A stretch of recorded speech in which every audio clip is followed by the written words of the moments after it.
所以我就自我介绍一下了，我是 Jason Ko， 我有我自己的理财管理的公司，之后我在 YouTube 上也会经常做视频、做 video， 之后我也创造了这个 FAA Network， 叫 Fiduciary Asian Advisor Network， 这个就是让亚洲人可以容易找一个好的一个理财管理者啊。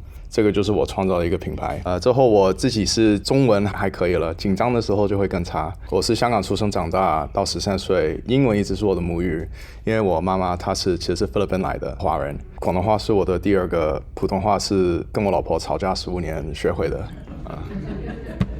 我是一名 CFP Certified Financial Planner， 我在这个行业做过超过10年了。我在 Morgan Stanley 做了3年， TD Ameritrade Charles Schwab 也做了3年多，这在 Plancorp 也做了1年多。就我自己的公司现在开了第5年了。今天会谈论的，我不会怎么讲关于产品啊、保险产品啊这种类型的。今天就是我的目标呢，是告诉你们一些故事，让你们经验一下，到最后几年在美国养老是怎么样的。完了以后，我也会有时间给你们全部人问我问题。所以今天我不想要呢逼你去买什么产品，做那个Long-term care planning 的话呢，是50几岁开始，所以我今天的目标，我就是想要你开始来想一下你自己的安排。我会谈论为什么50几岁开始不要拖，这个很重要。之后其实最好的投资呢，是你自己的健康，跟你家庭跟朋友之间的关系，请好的律师也很重要。最后为什么你有可能不能完全依靠你的老公老婆或者小孩子来帮你照顾你自己。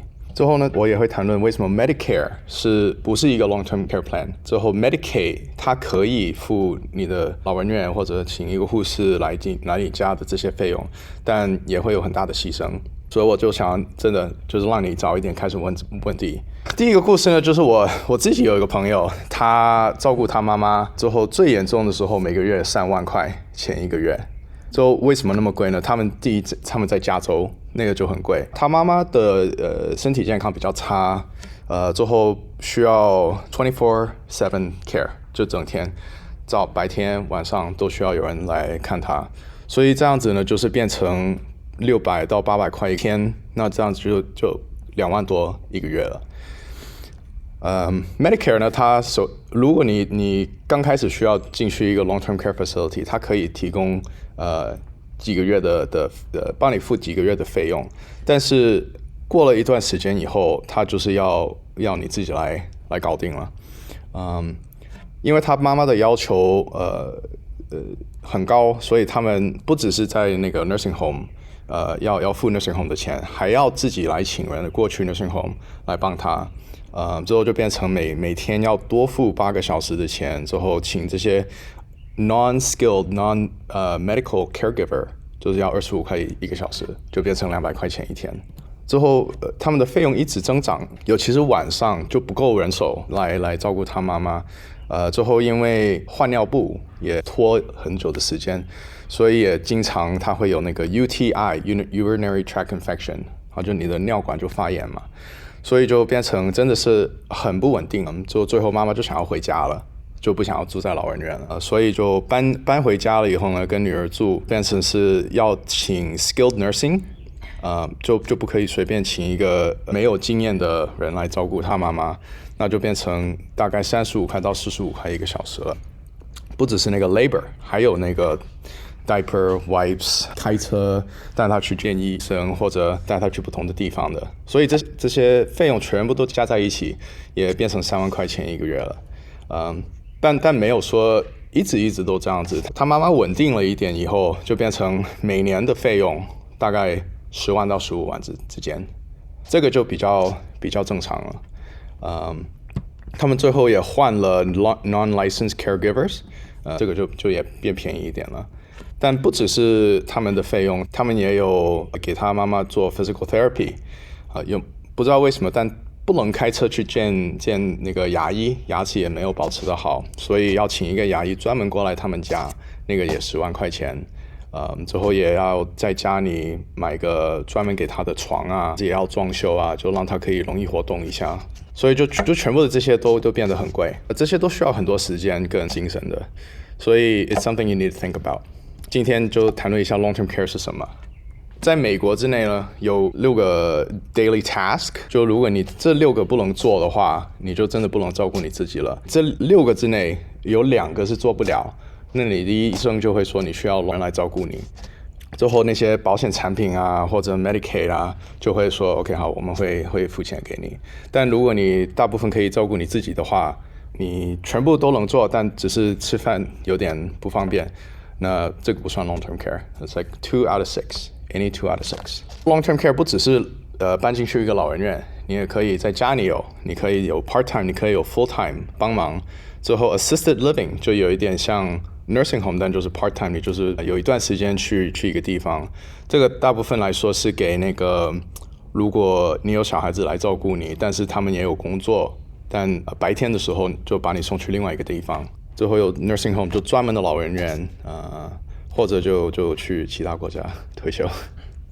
就有关 Medicare 跟 Medicaid 呢 ，Medicare 只会帮你付 short-term 的 skilled care， 就它不会长期的帮你付养老院，送一个护士回你家来照顾你这种的。Medicaid 呢，就是如果你真的能证明你自己是不够钱、不够收入、不够资产，那他们就真的是会帮你付那个 long-term care 了。大部分的人，如果你们是有好好的省钱有一点投资，那你应该就好难可以拿到 Medicaid 的帮忙。虽然 Medicaid 会付你全部的 long-term care cost， 这个听起来很好，但它的限制也很严重。在 Kansas City 之内呢，你有不同的 support，就 in-home care， 就有一个人专门过来你家的话 ，non-medical caregiver， 就没有经验、没有 nursing degree 的那些人，大概6600一个月。之后，如果你有一个 full-time private nurse， 这2个是按照你请一个护士或者请一个 caregiver， 每个星期请44个小时，这按照这个的钱。Private duty nurse 就贵非常多。如果你身体健康还好，之后也晚上可以有人帮你，有家庭照顾你的话，那你就可以去像 adult daycare， 那这个就便宜很多。Assisted living community 就是你跟其他的老人一起住在一起，你有可能也不算真正的需要 long-term care， 你大部分可以照顾你自己，但就是你就少好多麻烦，因为有可能吃的也帮你安排啊。之后如果你的身体健康越来越差，他们也已经有安排好，就是你还年轻一点的时候，身体健康还好，你就住在某一个地区，之后你需要越来越多帮忙的话，你就搬去其他的地方 assisted living community。最后这个 nursing home care 就是 full time， 你搬进去一个老人院，semi private room 就是你跟人分一个房间，8000多，就 private room， 这个就1万块钱一个月，这是 median， 所以100个人之内有50个人比这些费用要贵，50个人比这些费用要比较便宜，这只是 average， 这些费用也会每年有膨胀。这是 assisted living community 的话 ，national average 就是整个美国平均加在一起，尤其是 COVID 以后，什么都变得贵，所以这个你也要考虑一下。Private room nursing home cost 这个也是一个整个美国的平均的价格也变得非常贵。之后 non-medical caregiver 你看到的都是一样的。non-medical caregiver 大概 national average 是35块钱一个小时。之后如果请他 almost full time right a little over full time 就是44 hours per week， 那就全部加起来就8万多一年了。所以你要怎么付得起这些呢？第一，有可能你就自己付，你有存的钱，你可能有房地产可以，那些都可以卖。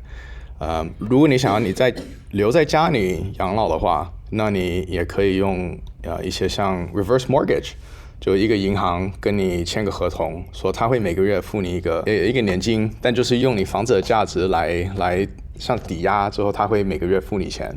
但也会有一些规律，就你要守的，就是你一定要留在你的房子啊。之后会看他给了你多少钱，如果他给了你的钱比你房子的价格要多的话，那你小孩子就没得拿那个房子或者剩下的钱了。你也可以卖你的投资，如果你有什么保险产品、股票、CD， 你也可以卖你这些投资，但是股票市场是不会按照你生活的要求来想说我今天就涨一下，因为 Esther 就需要 long term care 我这一年涨，我这一年不要跌。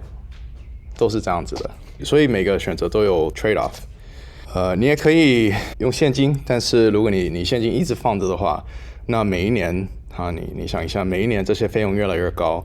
如果你想说今年我存了20万给我养老，那有可能你真的要帮忙的时候，那些费用已经贵了20%啊30%这样子的，所以真的是需要安排一下的。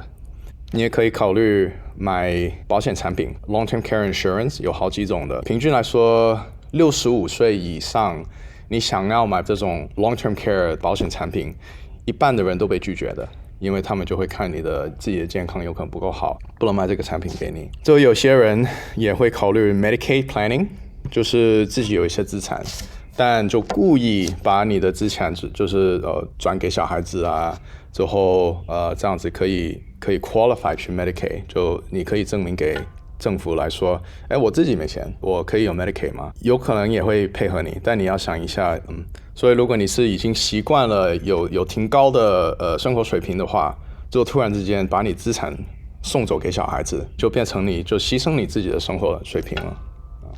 所以这些都要好好考虑，而且 Medicaid planning， 他们你申请 Medicaid 之后，他们会看你这5年之内有没有资产，因为太多人就是会就要进去一个老人院之前就把钱送走之后申请 Medicaid， 那这样子他们不允许的，所以你要安排的话，就你还健康的时候来安排。之后这个也不要随便自己做了，就那个转钱去下一代给其他人。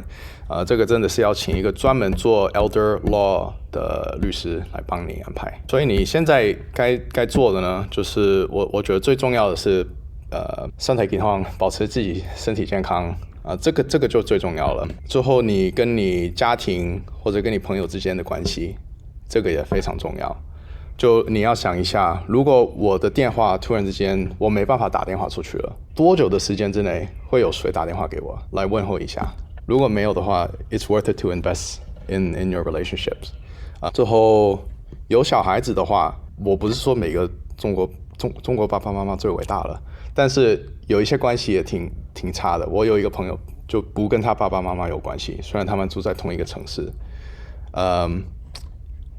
这种情况之下，如果我是跟我朋友的爸爸妈妈来给他们提议的话，我会鼓励他们走第一步，先说对不起，这样子的。就也考虑一下你到底想要怎么样养老。大部分的人都是想要留在家里的，但等一下我会有个故事会让你看说，自己留在家里有可能也不是最好的。之后也把你的 legal document 也让人看一下，你的资产不同的户口，如果到处都是有一些在 Charles Schwab， 有一些在 Fidelity， 有一些在 Bank of America， 有可能全部都合在一起，这个也会帮忙很多。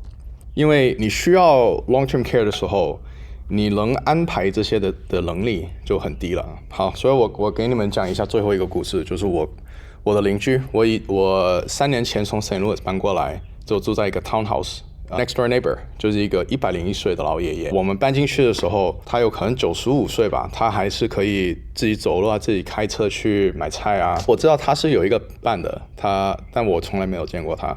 之后有一天他就过来我家，11月2021年的时候，他就过来敲我的门。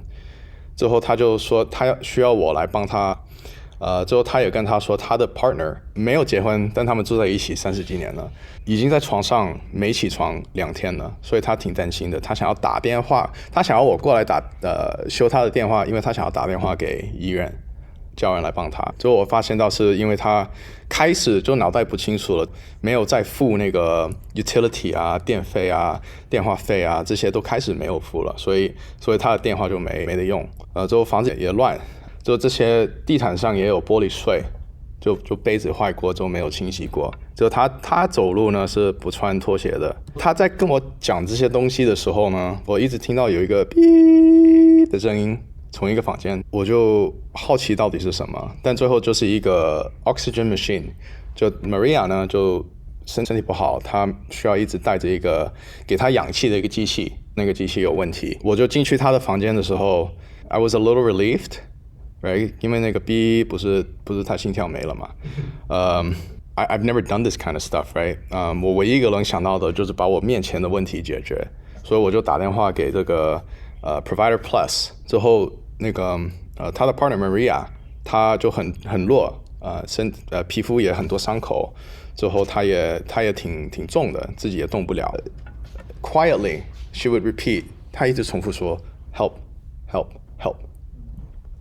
我在问我的邻居 Bill 的时候，我就想要明白他的情况 ，Maria 的情况，之后他在问我，你为什么要问那么多问题啊 ？I've done the best that I can. That was the best that he can. 但就是他的 partner 就他没办法照顾他了。现在虽然他首先是叫我过去帮他修他的电话，来打电话给那个医院，到了我说，哎，可以用我的电话来打电话，他就不想要叫 ambulance 了。就他还是觉得我要照顾我的 partner 都一起30几年了，所以我就好矛盾，我到底要按照他的 Bill 的希望呢，还是看到这个女的她在家里没办法好好养老，之后来叫一个 ambulance，最後是从这个公司过来修理这个机器的那个人鼓励我去打电话给 ambulance 的，因为他看到他哇 she won't be here for long。之后 ambulance 过来的时候，他就很糊涂。之后那些消防人拉他出去的时候 ，they're very gentle, but she was fighting a lot。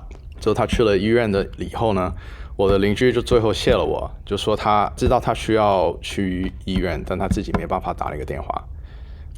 虽然他很爱他，但不代表他能提供他需要的 medical care。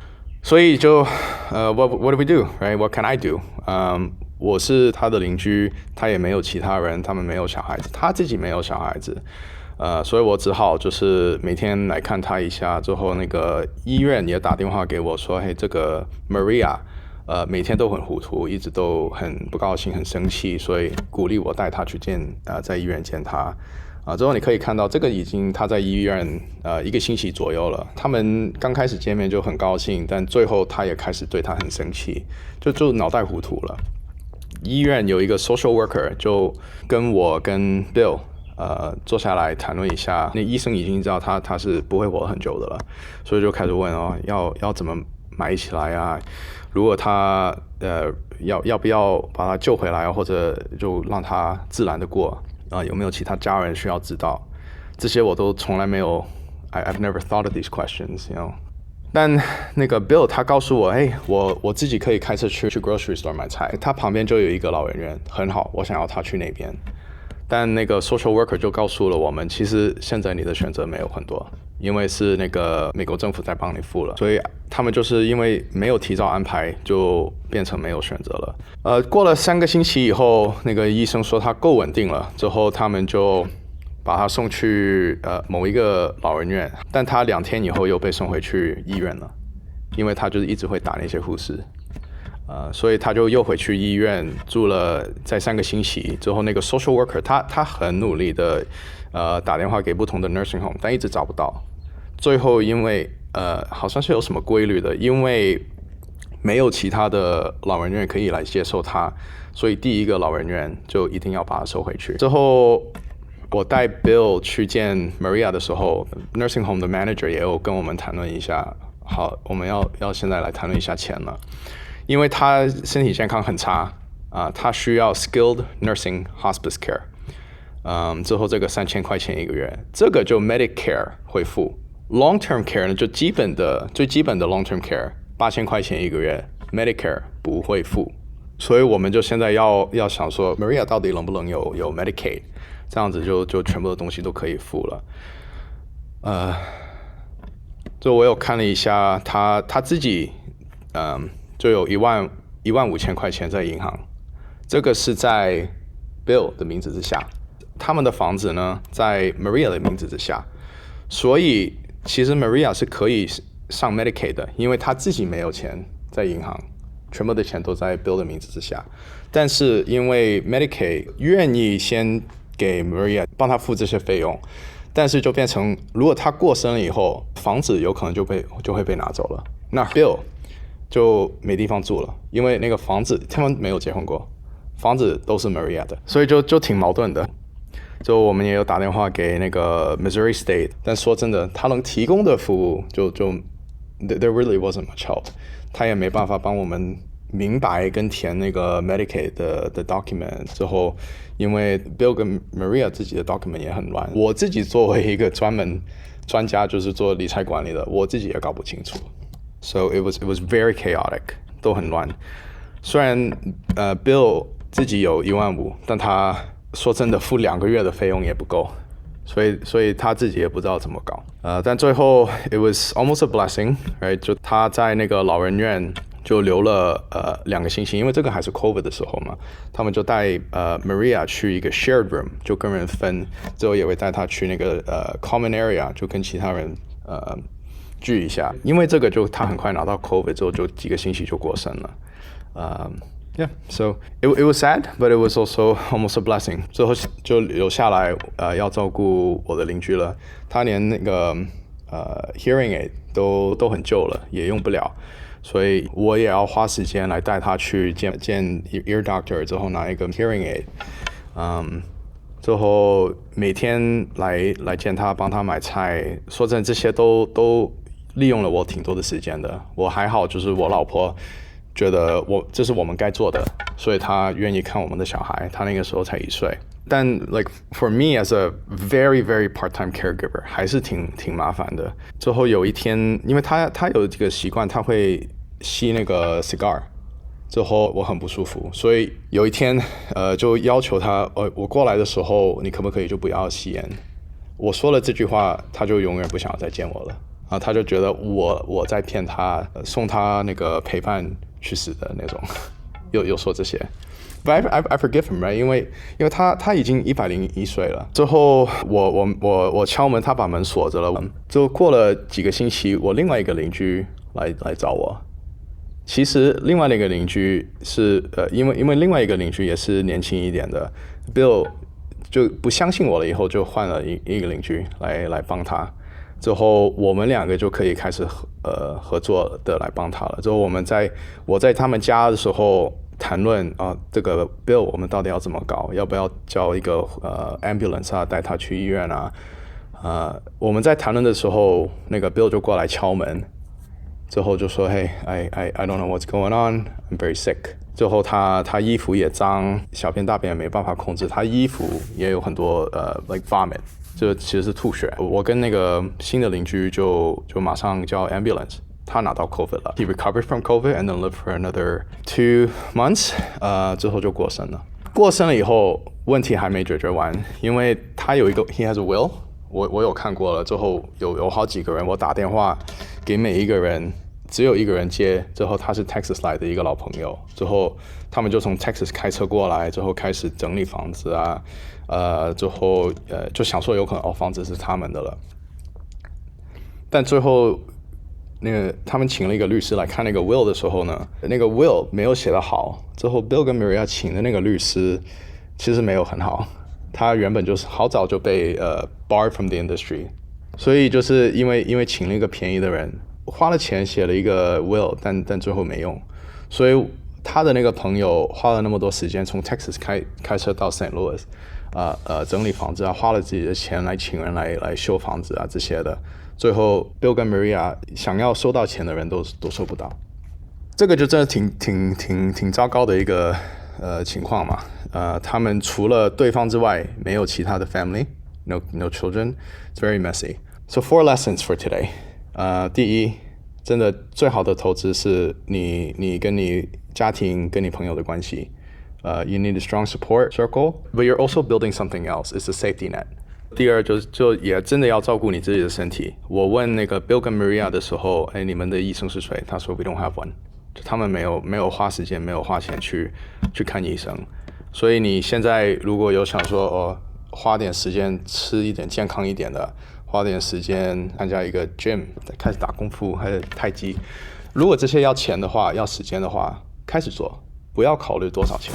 之后你的陪伴can't depend on your children or your spouse for the long-term care。你的陪伴有可能也会跟你一起老嘛。有小孩子的话，他们有可能也没有这个能力，他们也有自己的烦恼。而且我给 Bill 提供的有可能只是每天过去15分钟过去见他，帮他整理一下，帮他买菜。但这个 every day 之后，有时候也带他去见医生啊，这些 it took a lot from me. Alright, lesson number 4， 这是最后一个了。你要请一个专门的律师，专门的 estate plan 来帮你创造你的 will。Healthcare directive 就是如果你有可能快要过了，就如果你是像个植物人，就先写好，就我想不想要继续活下去，或者就是美国人会说 pull the plug， 就是不要勉强的让我活得更久了。Healthcare directive, that's what that's for. Beneficiary coordination 就先想好钱想要怎么分 write it all down。之后有些人 Medicaid planning 就是提早把钱转给下一代，这样子你可以有 Medicaid。有一些人是配合这个的。如果你是生活水平非常高的人 I don't think it's a good fit， 因为你就 you're part of the government system now。 但像那个 Bill 没有很多钱进去老人院几个月钱就花了，那其实也配合花几千块钱请个律师让钱那个先转走，这样子你就直接可以去 Medicaid 了。就你还健康的时候就可以上 Medicaid， 这样子你真的需要的时候就不需要花那么多时间来填这些表就 government 很慢的嘛。Thank you. So, did I teach you anything? No. Did I scare you? I hope so. You need to start thinking about this. 好，所以现在有什么问题呢？请问一下，那个Medicare 如果进了 nursing home 或者 assistant living， 他们会自动 cover 前几个月，还是你要申请？I don't know the full details. Then like the first two months or 1 month, yeah. 就给你时间来安排。Yeah. I think they allow 30 days. So when you were in the hospital and then they send you to a nursing home, like a transition. Like I have a friend that she should have been out of the nursing home like 2 weeks, but they let her stay for 30 days because the government, Medicare, will pay them up to 30 days. So, to keep the money going to the nursing home, they keep the patient as long as they can. And then once the reimbursement is gone, they'll tell you you can go home. Oh, that's good to know. 不过我想问一下，这个 long-term care 的过程怎么申请？就最好是65岁前买咯，就65岁以后还是可以，但要做好心理准备，有可能他们会拒绝你。就按照你自己的身体状态。我有一个卖保险的人，我很相信我客人，我都介绍给他，之后他会帮我找好多不同的保险公司，他们那个 insurance premium 多少钱，他们每个月会给你的 product。就是我有一个 YouTube video，I do like this product a lot。我不卖这个产品，之后我客人买这个产品的时候，我不赚钱的，是我那个 insurance agent 会赚。但 Nationwide 他们挺大的嘛，之后也 very reputable。之后这个是叫一个 hybrid life and long-term care insurance product， 所以就是这个产品是你要付10年，每年付2万块钱，所以总共20万多。之后他会给你提供的呢，就是如果你真的需要 long-term care 了，医生说你不能照顾你自己 ，like 2 out of 6。之后他就会开始给你提供6000块钱1个月，之后会付你好像96 payments。There you go。这是一个 shared care policy， 是8年分给一对夫妻。这个6000块钱，我们有见到那个 long-term care cost 一直在升嘛，所以它也有这个 inflation protection， 每年3%。所以第一年6000块钱，如果你买了以后的第一天。的下一天你就需要 long-term care 了，那就会给你6000块钱，但在下一年就会多3% 这样子。So that 20,000 is for a couple. Yeah. Okay, good. Yeah, for a couple. 之后 guaranteed minimum death benefit， 如果你把全部的 benefit 都用完了，你的 beneficiary 至少可以拿到2万1000，这个其实是很少的。买保险的时候，你就想要买只是那个保险。You want a long-term care insurance, so don't buy life insurance, right? this is like a life insurance， 所以我们想要减少它，因为这个越大的话，你的 premium 就会越贵啊。对，你刚刚讲的10年的意思是，在10年之后他就不管你了，不管你了，哦，就不需要再付了。不需要再，但是这个 coverage 一直在跑。对对，之后你怎么收钱，这个也很重要。Like if this couple, if they pass away and they didn't use any long-term care, 那他们的 beneficiary 至少会拿到21.6万。这种 hybrid 的 life and long-term care insurance 就有好的呢，就是如果你们两个是很快的过，没有需要 long-term care， 那至少好像还有一点钱留着。That it turns into a life insurance policy. It's a bad life insurance policy， 因为你有放了20几万嘛，就基本上只是让你把钱拿回来。你会看到这个 indemnity， 就那个保险公司付你钱的时候会付你 two ways， 一种是叫 indemnity， 这个就是医生说你需要 long-term care 了，他就直接把钱发给你，不管你怎么用。另外一种叫 I forgot what it's called， 但就是你要证明你有付这个钱之后，他才给你一个 refund。所以这个那种就烦很多，这个就方便很多。因为你不需要证明说，我真的有去请一个护士过来，我真的有请一个人来洗房子。我还有，对不起，我打断一下。我还有一个问题，就是说，我即便是我买了 long-term care 的 insurance，当我在那个 stage 的时候，我需要 long-term care 的时候，我脑子不太清楚，那肯定是需要一个人去帮我 file 去 become a qualified person。但是我听说好像你跟医院呢，跟 insurance 就是讨论的时候会有一些 difficulty。这个怎么去解决啊？就你做你的 estate plan， 有一个 document 就是 power of attorney。之后就是说这个人替我想，替我做决定。不是每个人都需要一个 trust， 但 but it's the cost to do it is so low now compared to not doing it. It could be worth it. Yeah, so let's see here. 这个有可能挺难明白的，但这个就是那个 premium， 你付10年之后，有一些 cash value. We don't really want this. We want to keep this as low as possible. 最重要的是 monthly benefit， 之后就每一年都会升3%。Medical costs 是比3% 还升的要快，所以 at least this will help a little bit, but not everything. 之后如果你用了96个月，两个人之间用了8年的 long-term care， 就是会有那么多钱。但不要想说，就他会给你看说，what was your return on your money? I mean, don't look at it like this. 你不需要担心说股票市场有在升还是在跌。之后这些 benefit 都是 tax free 的，所以也有好处。之后好多人可能他们也用不了全部，所以他们也可以减少这个保险产品的 benefit 来让它变便宜一点。就你不一定要说这个产品来100%付我的老人院的费用，也可以就只是一部分，你的安排的一部分。请问一下，如果 Medicaid 的人就不可以用 long-term care， 是不是？ I am not sure, but I will say this. 最后需要有 Medicaid 的人不会买这些的，因为他们就会看到好多钱，现在要好多钱。I can't afford it. The sad part is like the people who really need this product， 他们付不起，所以这个是给 you have some money, you can plan ahead。之后你想要分散你的那个风险，不想要就全部自己来有这个负担。之后我那个卖保险的那个女的，她有告诉我一个故事，有一双夫妻，之后那个老公一定要买一个 long-term care 的保险，因为他知道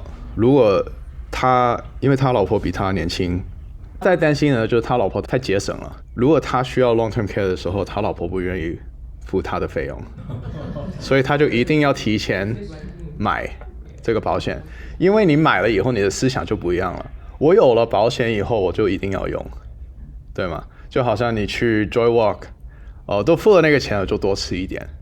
所以买这个就是也让你可以就先 just get rid of it, just be done with worrying about paying for it. Yeah. 这个保险其实只做最多96个月付完96个月之后就不付了。我的客人大部分都是可以自己付 long-term care cost， 他们有存钱有投资，他们可以自己付住在老人院每个月1万块钱，住2年3年这样子，他们付得起的。但他们付不起的呢是那种memory care 脑袋不在了，但身体还健康，最后还活着10年多这样子。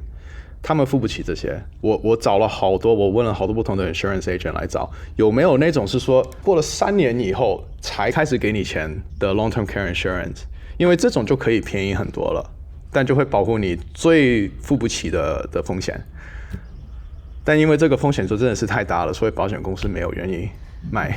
最后 Medicaid 还是 the best backup plan Medicaid。Yeah. I'm curious, the monthly premium payment for long-term care insurance, is that tax deductible or is that something that like Yeah, I just looked it up for a client. I think it is. I think it is. It is. Okay, cool. 就是你付这个的时候哦，你是可以有不同的你是可以有不同的安排的。你可以就是5年之内付，之后会有一些 discount。你可以全部都一次性付，之后也有更大的 discount。所以如果你想要 itemize 的话，有可能就是说，我直接就这一年付，我这一年就有很大的 itemize deduction， 有可能可以这样子安排。Before 65, we need to have this talk. Like, oh man, that's coming up in 3 months. Yeah. 之后他们会按照你的 birthday， 所以你64岁跟65岁，他不会说你是64岁 and 9 months。他们不会想这个，他们就会按照你现在是64岁，所以你只是差1天，有可能也会有挺大的分别的。My wife is 65 already, and I'm 64. 就先要看你们要不要需不需要这种产品哦。我就问一个问题，如果是我要是比如说我买了这个 long-term care insurance，然后我用了大概1-2年以后我就过世了。我过世以后不是还剩下一部分钱吗？那这一部分钱呢？如果我想把它给我的孩子，那这部分钱呢，它可不可以 cover 在那个 trust 里面？还是不是作为遗产税呀、什么东西，我必须要去交这个税？我知道每一个人过世以后，他有1500万这样子的。那是这个怎么去运作啊？我不太明白。也要看你到底是买了哪一种产品。就如果你买了像这种的话，有可能1年2年之内，你已经会把那个 death benefit 都用掉了。OK。因为你用6000块，如果你只是住老人院，他只是付了你6000块钱，这6000块钱会从那个 death benefit 也扣。OK。所以你的 beneficiary 会拿到21万，减6000，这样子。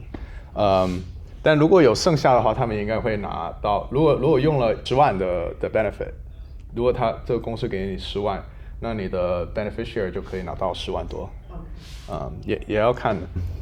Question 就是如果你去住老人院，但是你身体很好，你 long-term care 也不会 kick in。Well, I mean, out of the 2 out of the 6，但那种情况之下。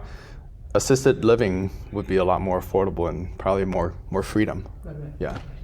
就有那种55 plus 啊。是不是如果越早买越年轻买是不是更便宜？也会的。我自己36岁，我现在不会买了。但我客人我会鼓励他们50到59岁之间来想，但越早会越便宜的。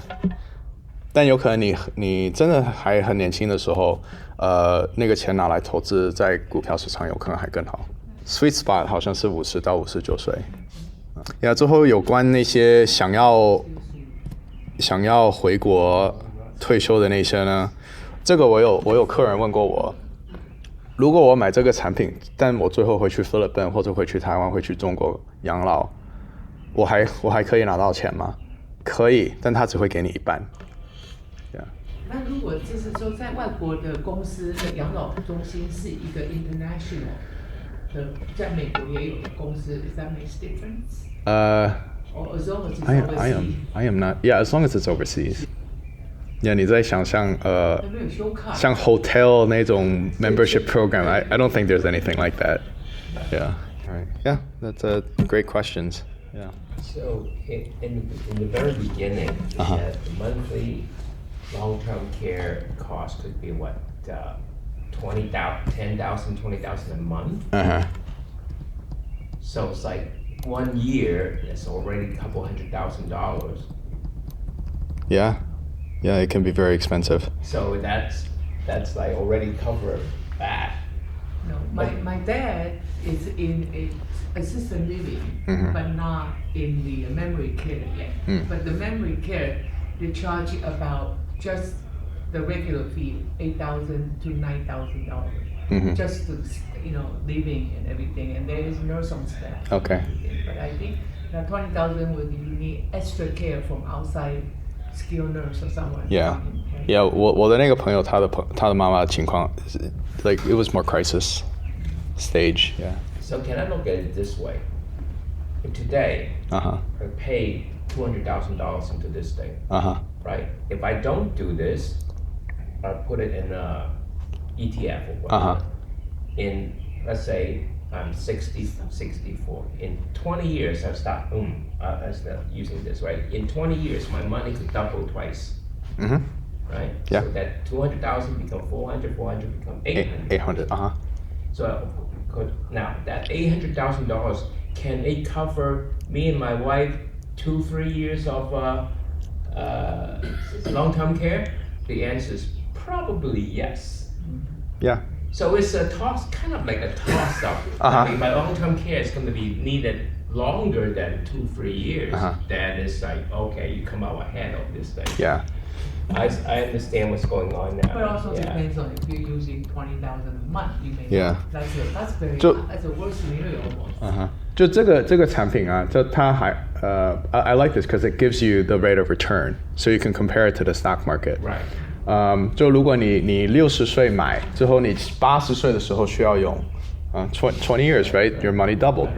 Then you got a 8.89% return, about the same as the stock market. Yeah. But all this is tax free. 如果你有一个 ETF 之后，从20万变成80万，如果你每年要抽出来20万 ，you have a lot of capital gains. So Medicare will increase because your income is higher. That is a big difference. Yeah. So 我觉得这个是很好的 part of the plan. Yeah. 你也可以想说，我最基本的或者只是一半的费用，来用这些产品来提供，其他的我拿来投资，也是很好。钱你是很容易分的，所以一点在这里，一点在那边，一点给小孩子。Yeah. Okay. All right. Thank you.